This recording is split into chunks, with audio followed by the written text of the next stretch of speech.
বাংলাদেশে পেশাদার বক্সিং এখন অনেকটাই এগিয়ে গেছে, যার সূচনা হয়েছে 4 বছর আগে। সুরকৃষ্ণ চাকমা, আল আমিনরা একের পর এক ম্যাচ খেলে যাচ্ছেন। দেশে কিংবা দেশের বাইরে জয়ের মালাও পড়ছেন। তবে দেশের ক্রীড়া মন্ত্রণালয়ের সহযোগিতা পেলে পেশাদার খাতে সমৃদ্ধি আরও বাড়বে বলে মনে করেন দেশের পেশাদার বক্সাররা। বেশিরভাগ বক্সারদের জন্য একটি অপেশাদার ক্যারিয়ার, বিশেষ করে অলিম্পিকে অংশগ্রহণ, দক্ষতার বিকাশ এবং পেশাদার ক্যারিয়ারের প্রস্তুতির অভিজ্ঞতা অর্জন হিসাবে কাজ করে প্রফেশনাল বক্সিং। পশ্চিমা বক্সাররা নিজেকে পেশাদার বক্সার হিসেবেই পরিচিত করতে স্বাচ্ছন্দ্য বোধ করেন। বাংলাদেশও শুরু হয়েছে, তবে ধীর গতিতে 2020 সাল থেকে।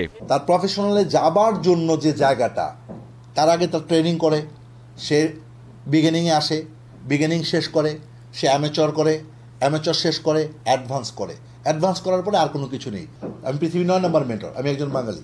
সো আমার জিনিসটা হচ্ছে, এখানে যদি আমি একটা ইভেন্ট করি, ইভেন আমি যদি বলি যে এখানে 100টা country at the same times একটা ইভেন্ট বাংলাদেশে করব, আমি ইবিসির general secretary, universal boxing council, নির্বাচন করে হয়েছি। বাংলাদেশের মানুষ জানে না, তাই হয়তো ব্যাপারটাকে অন্যভাবে নেয়, বা বাংলাদেশের মানুষ এটা সম্পর্কে অবগত না। That's the true things. Like আপনি বাংলাদেশের মানুষ অবগত না।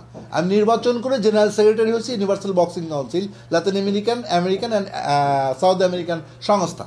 1986 সালে সিউলে 10ম এশিয়ান গেমসে বক্সিংয়ে ব্রোঞ্জ পদক জেতেন বাংলাদেশের মোশাররফ হোসেন। সেই সাফল্যকে পুঁজি করে বক্সিংয়ে আরও এগিয়ে যেতে পারত বাংলাদেশ, কিন্তু এরপর বলার মতো আন্তর্জাতিক সাফল্য আসেনি। প্রায় ঝিমিয়ে পড়া এই খেলাটিকে নতুন মাত্রা যোগ করতে নিজ উদ্যোগে চালু করেছেন বাংলাদেশ প্রফেশনাল বক্সিং সোসাইটি। যে বিষয়ের উপরে জ্ঞান রাখি, সেই বিষয়ের উপরে যদি কাজ করি, তাহলে ওই সেক্টর ডেভেলপ হতে পারে। হবে এটা বলছি না, হতে পারে, সম্ভাবনা আছে, যেটা আমাদের দেশে 0% বলা চলে, নাই বললেই চলে। বাংলাদেশের প্রথম ফেডারেশন বক্সিং ফেডারেশন এবং দ্বিতীয় ফেডারেশন হচ্ছিল ফুটবল। বাংলাদেশে প্রথম ফেডারেশনটাই বাংলাদেশের বক্সিং ফেডারেশন কেন হয়েছে?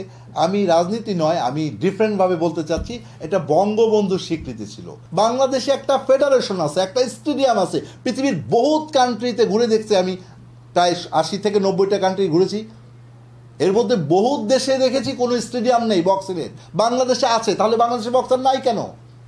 আপনার ব্যাকগ্রাউন্ডে যারা কাজ করছে তারা প্রপার করতেছে না। আগামী 11 মে অস্ট্রেলিয়া সিডনিতে এবং 25 মে ইতালিতে লড়তে যাচ্ছেন দেশের বর্তমান সময়ে 3 সেরা প্রো বক্সার, যাদের লক্ষ্যই দেশের সম্মান বাড়ানো। অনুশীলনে ঘাটতি না থাকলেও পৃষ্ঠপোষকতা বড় অভাব হয়ে দাঁড়িয়েছে তাদের। আমি অলরেডি বাংলাদেশে প্রথম হিস্ট্রি করছি, যে WBA এশিয়া বেল্টটা আমি প্রথম বাংলাদেশে অর্জন করছি।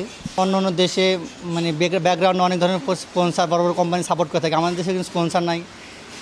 বক্সিংয়ের চেয়ারম্যান আসাদ স্যার, তার অর্থায়নে সব কিছু তারই ক্যারি করতে হচ্ছে।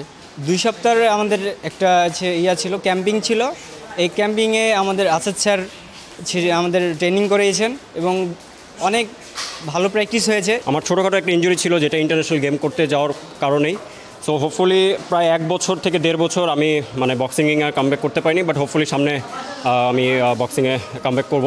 এবং প্রফেশনাল বক্সিং যেহেতু মানি গেমস, তো এই জায়গাটাতে খুবই ইম্পর্টেন্ট আমাদের ফাইন্যান্সিয়ালি সাপোর্ট পাওয়াটা, স্পন্সরশিপ, এভরিথিং। যেমন স্যারের মধ্যে উনি বাংলাদেশের ফেডারেশন ওপেন করার পর থেকে একটা আশা আসছে স্টুডেন্টদের, প্লাস যারা বক্সিং হতে চাচ্ছে তাদের একটা ইচ্ছা আসছে যে একটা বক্সিং করতে পারবো, আমাদের একটা চান্স আছে। তো যেমন স্যারের জন্য এটা প্রসেস হয়েছে, একটা সাকসেসফুল হয়েছে এটা। পেশাদার বক্সিং খেলাকে আরও জনপ্রিয় করে তুলতে দেশের ক্রীড়া বিভাগে সহযোগিতা কামনা করেন পেশাদার বক্সাররা। মোহাম্মদ হাসিব, দীপ্ত স্পোর্টস, ঢাকা।